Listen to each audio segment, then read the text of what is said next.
So I'm in Singapore. They're doing quite a bit of construction over here. That is all new.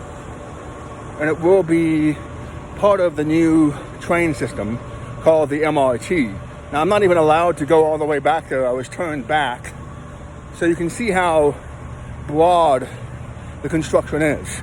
It goes all the way down, as far as my eye can see, that way as well. One of the problems in America is that we're not able to do these kinds of big projects. Part of it is debt that sort of collides with vested interests.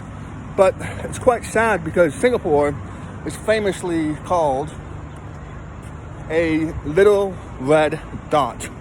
In other words, it's tiny.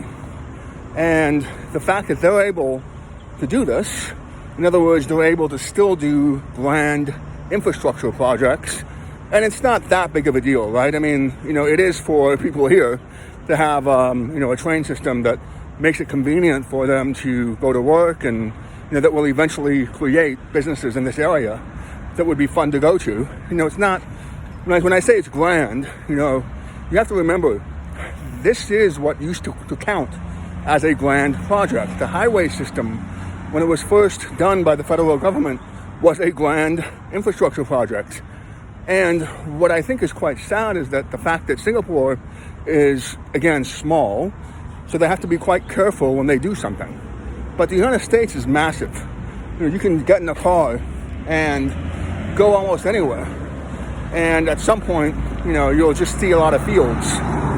And that's obviously not going to be the case here. Singapore is a little bit different than a lot of Southeast Asia. You will see a lot of trees here, not fields, because they knew they had issues with the environment. They had to, when you have a small space, you tend to take care of it.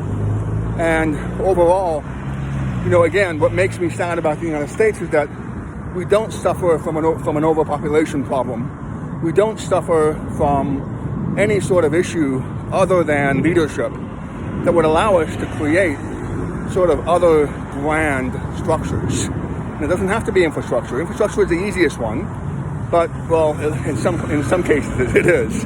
But it doesn't have to be. But, the fact that leadership is unable to do anything except bicker, it really just helps the bondholders. It helps whoever has existing debt.